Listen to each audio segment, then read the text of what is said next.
बहन कुमारी मायावती ने किया है ऐसा काम, भीम के गुलशन के हैं दो फूल, बहना कांसी राम भीम का मिशन सजाओ, नया इतिहास रचाओ।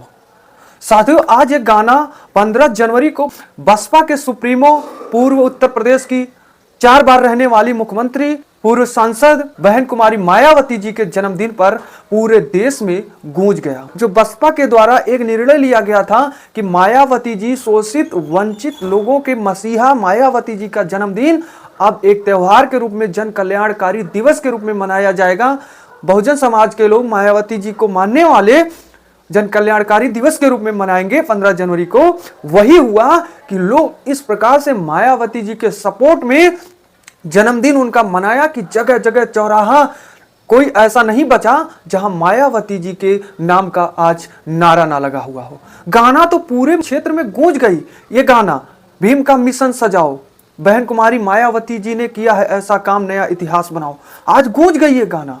और साथियों, बसपा के द्वारा, बहुजन समाज पार्टी के द्वारा बहन कुमारी मायावती जी के जन्मदिन के उपलक्ष्य में वी टीम के साथ साथ पार्टी के लिए कई बिंदुओं की घोषणा की गई है।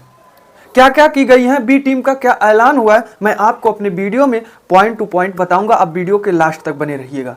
उससे पहले मैं साथियों बात करता हूं, इस 15 जनवरी को बहन कुमारी मायावती जी 70 साल की हुई।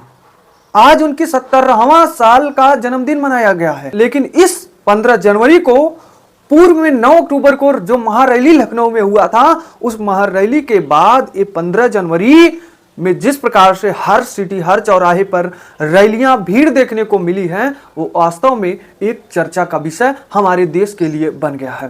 राजनीतिक पार्टियां भी चर्चा कर रहे हैं कि जो बहन कुमारी मायावती जी शिखर से जीरो हो गई थी, आज उनको मानने वाले इस प्रकार से जो है अभी भी हैं कि उनके जन्मदिन पर इस तरह से जो है खुशियां मना रहे हैं, जगह जगह नारा लगा रहे हैं। वहीं मैं राजनीतिक पार्टियों की बात करता हूं तो उत्तर प्रदेश के वर्तमान मुख्यमंत्री से लेकर के समाजवादी के पूर्व मुख्यमंत्री अखिलेश यादव तक बहन कुमारी मायावती जी के जन्मदिन पर विश किया है। अखिलेश यादव ने जो लिखा है उसके बाद लोग चर्चा कर रहे हैं जन्मदिन पर। अखिलेश यादव ने क्या लिखा है मैं आपको बताऊंगा। उसके बाद योगी आदित्यनाथ जी ने मायावती जी के जन्मदिन पर क्या लिखा है वह भी मैं आपको अपने वीडियो में बताऊंगा। सबसे पहले मैं समाजवादी के पूर्व मुख्यमंत्री, वर्तमान सांसद अखिलेश यादव की मैं बात करता हूं। अखिलेश यादव ने अपने सोशल अकाउंट एक्स पर पोस्ट करते हुए मायावती जी के जन्मदिन पर उनको शुभकामनाएं दी, बधाई दी। उसके बाद उन्होंने लिखा मायावती जी के जन्मदिन पर, प्रभुत्ववादियों के खिलाफ जाकर शोषित, वंचित, अपमानित समाज के मान सम्मान और अधिकारों के लिए दिन रात संघर्ष करने वाली एवं संविधान विरोधी भाजपा को एवं उनके सहयोगियों को जिस प्रकार से कड़ी मेहनत के साथ ललकार करके उनको पीछे हटा दिया और संविधान को बचाने का काम किया, उस मायावती जी को जन्मदिन की ढेर सारी शुभकामनाएं। यानी कि अखिलेश जी ने कहा कि दलित, शोषित, वंचित, जो समाज से अपमानित लोग हैं, उनके साथ दिन रात मेहनत करके खड़ी होने वाली मायावती जी एवं उत्तर प्रदेश की 4 बार रहने वाली मुख्यमंत्री को जन्मदिन की शुभकामनाएं। उन्होंने कहा कि भाजपा जो संविधान विरोधी है, उसके कार्यकर्ता संविधान विरोधी हैं, उनको ललकार करके जो है संविधान को बचाने का काम किया, शोषित वंचित लोगों को उनके हित की बात करने का काम किया मायावती जी। उनको जन्मदिन की ढेर सारी शुभकामनाएं।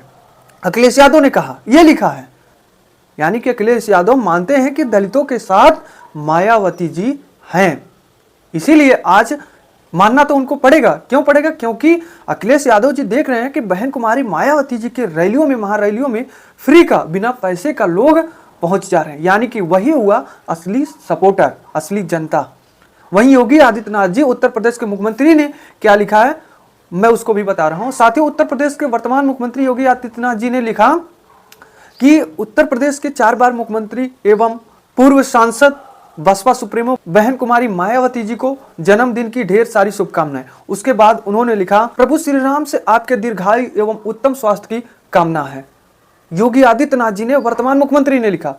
अब देखिए, वर्तमान मुख्यमंत्री एवं पूर्व मुख्यमंत्री, सपा के पूर्व मुख्यमंत्री अखिलेश यादव का मायावती जी के जन्मदिन पर जो पोस्ट किया गया है, उनको बधाई देने का काम किया गया। ये दोनों देखिए किस प्रकार से हैं। अब साथियों बात करते हैं, ये तो जन्मदिन पर सत्ताधारी और विपक्ष ने मायावती जी को विश किया, बधाई दी, शुभकामनाएं दी।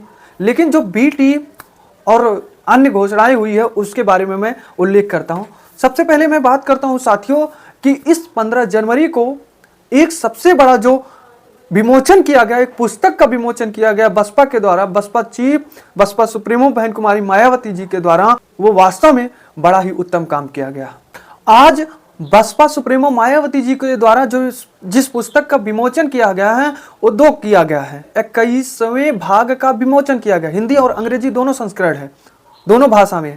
हिंदी बुक का नाम है जिसका विमोचन मायावती जी के द्वारा किया गया है, बुक का नाम है बीएसपी की ब्लू बुक, मेरे संघर्षमय जीवन एवं बीएसपी मूवमेंट का सफरनामा का भाग 21, ये हिंदी है। वहीं अंग्रेजी संस्करण का भी विमोचन किया गया है और उस बुक का नाम है a travelogue of my struggle, needle life and BSP movement. अंग्रेजी और हिंदी संस्कृत दोनों का जो है विमोचन किया गया है और ये 21वां भाग है, यानी कि 21 पार्ट है। ये बहन कुमारी मायावती जी के द्वारा जो है आज बसपा पार्टी के द्वारा जो है ये निर्णय लिया गया और इस बुक को जो है आज विमोचन किया गया है, इस बुक का मायावती जी के द्वारा। वहीं बी टीम की मैं बात करता हूं कुछ तो साथियों यह 15 जनवरी अन्य 15 जनवरी के अपेक्षा बहुत ही अलग रहा। साथियों बी टीम में यह हुआ है कि जो 20% मुस्लिम वोट का जो रणनीतियां बीएसपी के द्वारा तय की गई है, बनाई गई है, उसमें मुस्लिम समाज के कई सदस्यों को पार्टी में जो है बड़े पद को दिया गया, लेकिन अभी नाम की घोषणा नहीं की गई है। लेकिन जो है शाम तक या फिर कुछ दिन में जो है आ जाए, या फिर बसपा जो है अभी नाम का घोषणा ना करे, इसलिए अभी नाम को सामने नहीं लाया है। लेकिन जो है मुस्लिम समाज से कई लोगों को जो है पार्टी के बड़े कमान को दिया गया है, क्योंकि 20% अच्छी खासी मुस्लिम आबादी है। 20% वोट बसपा को चाहिए, जो 2007 में जो है बसपा के पास मुस्लिम वोटर आए थे। वहीं ओबीसी की मैं बात करता हूं, क्योंकि दलित समाज की मैं बात नहीं करूंगा, क्योंकि दलित समाज के लिए मायावती जी ने काम किया शुरू से ही, क्योंकि बहुजन समाज का मूवमेंट ही वही था, उद्देश्य ही वही था कि शोषित, वंचित, अपमानित समाज के लोगों के हित की बात उनके कदम से कदम मिलाकर चलना है, उनके बात को सरकार तक पहुंचानी है, मांग उनकी जो है उनकी पूरी करानी है। बसपा का यही उद्देश्य था, जो कि बसपा के सुप्रीमो बहन कुमारी मायावती जी से लेकर कांसीराम तक ने यह काम किया था, जिसके बाद दलित समाज तब से लेकर आज तक मायावती जी से जुड़ा ही है। वहीं मैं बात करता हूं ओबीसी का, क्योंकि दलित समाज से ही बहन कुमारी मायावती जी वोट लेकर के मुख्यमंत्री नहीं बन पाएंगे। ओबीसी जो अच्छी खासी सबसे ज्यादा आबादी ओबीसी की है उसकी मैं बात करता हूं, तो उसके वर्तमान में प्रदेश अध्यक्ष जो है ओबीसी समाज से ही है, विश्वनाथ पाल जी उत्तर प्रदेश के। ओबीसी के लिए भी काम किया है बहन कुमारी मायावती जी ने। वहीं सबसे बड़ी दूसरे नंबर पे बात है कि ब्राह्मण समाज, तो ब्राह्मण समाज से आप सतीश मिश्रा को देखिए, बड़े कमान पे हैं, पार्टी के बड़े पद पर हैं। वह तो कुछ परसेंट वोट जो है बसपा की तरफ ब्राह्मण समाज से खींचेंगे, जिस तरह से 2007 में उन्होंने खींचने का काम किया था। लेकिन कुछ रणनीतियां ऐसी बसपा की हुई जिसके बाद बहुत से वोटर बसपा को छोड़कर दूर चले गए थे। क्या रणनीतियां बसपा की हुई थी जो वोटर दूर गए थे, मैं इस पर बहुत गहन से बताया हूं। आप हमारे चैनल पर जाएंगे तो वहां पर वीडियो पड़ी है, आप देख लीजिएगा, मैं हर पॉइंट को एनालिसिस किया हूं। लेकिन विपक्ष के कुछ पार्टी और सत्ताधारी पार्टी के द्वारा इस समय पार्टी में जो तमाम बदलाव हो रही हैं, विखंडन हो रहा है पार्टियों, पार्टी के नेता पार्टी का ही विरोध कर रहे हैं, उसका अच्छा फायदा बसपा ने उठाना शुरू कर दिया है। 2007 में जो बसपा ने सही रणनीति बनाई थी, पूर्ण बहुमत के साथ प्रदेश में सरकार बनाई थी, वही बसपा फिर उसी रणनीति पर आ गई है। बसपा को यह लग रहा है कि हमारे पास दलित समाज है, वो कहीं नहीं जाएगा। 20% जो दलित समाज है उसमें 17% मेरे पास है, 3% आजाद समाज पार्टी के पास, क्योंकि दलितों के सबसे बड़े नेता मायावती जी और दूसरे चंद्रशेखर आजाद जी ही हैं, उसके बाद कोई नहीं है। दलित को ये कंफर्म है, मानते हैं दलित, भले ही अखिलेश यादव पीडीए का नारा लगाते हैं, पिछड़ी दलित अल्पसंख्यक, लेकिन दलित समाज उनके पास बहुत कम ही नाम मात्र में जाती है। अखिलेश के पास केवल ओबीसी समाज के वोटर हैं और मुस्लिम वोटर हैं। मुस्लिम क्यों हैं? क्योंकि मुस्लिम को ये कंफर्म है कि हमारी समाज से कोई मंत्री नहीं बन सकता है, हमारे समाज के वोट को लेकर कोई अकेले जो है मुख्यमंत्री नहीं बन पाएगा, प्रदेश की सत्ता पर नहीं बैठ पाएगा। इसलिए मुस्लिमों का ये रहता है कि जो भारतीय जनता पार्टी को हरा दे मैं उसी को वोट दूंगा। मुस्लिम उसी तरफ चले जाते हैं, जो कि मायावती जी जब 2007 में मजबूत थी तो मुस्लिम बढ़ चढ़ के मायावती जी को वोट किए, और मायावती जी ने मुस्लिमों के लिए, मुस्लिमों के हर पहलू को जानकर उनका काम किया था, उनका काम बोला, जो कि मुस्लिम वोटर बसपा की तरफ गए। लेकिन फिर बाद में जो है बसपा जब कमजोर होती गई तो मुस्लिम साथ छोड़ करके समाजवादी की तरफ भाग गए थे। लेकिन अब वर्तमान में जिस प्रकार से बसपा मजबूत हो रही है, फिर मुस्लिमों को लग रहा है कि बसपा जीत सकती है, इसलिए मुस्लिमों का झुकाव बसपा की तरफ हो गया है। तो साथियों, यह थी आज की हमारी रिपोर्ट जो मैंने आप सभी के सामने प्रस्तुत किया हर पॉइंट को।